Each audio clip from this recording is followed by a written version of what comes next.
Hello, and welcome back to the second video in this section about pricing. In the last video, we went through the various pricing strategies your business can follow as you determine a price. But in this video, we'll be talking about how to choose a revenue model to make additional profit. So let's get started. A revenue model is how a business makes profit from the product or service. And a revenue model often gets confused with a revenue stream, so I'll explain the difference. A revenue stream is a company's primary source of revenue, while a revenue model is how a company manages each stream to make profit. So for now, just remember that a business can have multiple revenue models because they can make money in more than one way.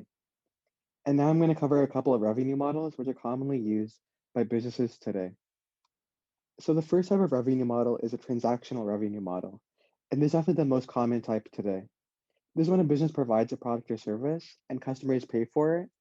And this is what we encounter whenever we go to a shop and see a business selling several products or services, and we select one and buy it to give the business money.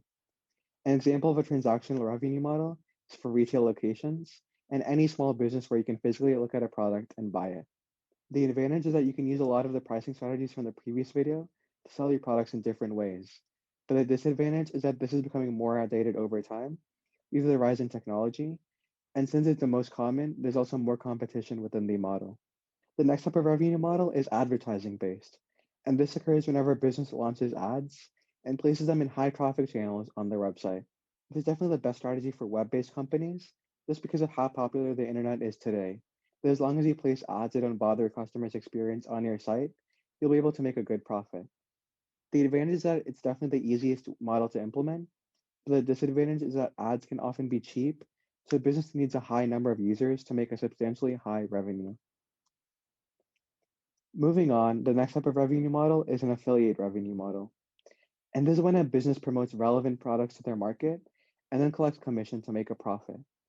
And this can often be online, where a business provides links to other websites to lead to other businesses and then makes money through every user who clicks on that link. So, because of this, it can work in conjunction with an advertising based revenue model. The advantage of this model is that generally, companies will end up making a higher profit than expected when compared to other revenue streams. But the disadvantage is that there are a limited number of businesses to partner with based on market and audience. So there is a profit ceiling. Next up is a subscription revenue model, which is another type of model that's popular today. And this is when a business offers access to a product over a specific time period, but customers must pay regularly to continue using the product or service. And with more online companies like Netflix, this is becoming very common today since it's easy to charge customers to continue using online services. The advantage is that businesses with a subscription model are regularly collecting revenue, so there's a steady flow of money into the business. And additionally, many customers often forget to cancel subscriptions, which works to a company's advantage. And a disadvantage is that the model typically needs a large customer base for high revenue, since subscription models are usually priced on the lower end. And next up is an online revenue model, which allows a business to collect revenue online because they mainly offer their products or services on the internet. So in this model, all business transactions occur over the internet instead of in person. And even though only a few businesses use this model as their main source of revenue, most have an online aspect for them to generate revenue online. Especially with COVID-19 today, more customers are shopping online, so this model is becoming important for businesses to stay competitive. The advantage to an online revenue model The advantage to an online revenue model is that it's easy to access, but a disadvantage is that most purchases are of low value since customers don't usually make large purchases for physical products over the internet. The next type of revenue model is a direct sales revenue model, and that's a very traditional revenue source that's becoming less common today. A direct sales revenue model is when a product is sold either through a sales call or face to face interaction, usually by a salesperson or a sales team. The advantage is that the model can pay off if you or a sales team is good at cold calls and marketing. But this can also be a disadvantage and a liability, since the sales team requires more costs, and most of the products sold with this method are high value or in bundles. Moving on, the next model is an indirect sales revenue model, which is when sales agents or other businesses sell your product. This is basically the inverse of an affiliate model, where instead of selling other people's products, you're now having other businesses sell your product.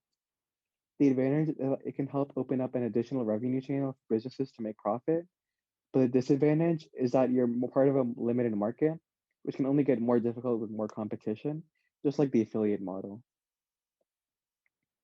And the last type of model is a freemium model, where a part of a company's services are free, but users must pay for additional premium features. This is also popular today, and many companies like LinkedIn run on a freemium model to make money. This can also work with the advertising based model, where ads are run on the free version of the website, so that businesses can still collect revenue. And one variation of the model is that when a business sells a product for free, but then provides services that aren't free to incentivize customers to return to the business. The main advantage of the freemium model is that it gives users a taste of your business and may leave them wanting more. But a disadvantage and a struggle that most companies have is trying to convert free customers into paying customers to collect more revenue. And that's the end of this section about pricing. So hopefully you have a good idea about how you can collect revenue into a reasonable price. In the next video, I'll talk more about marketing your business in the industry to attract paying customers and grow it further. So thanks for watching, and I'll see you soon.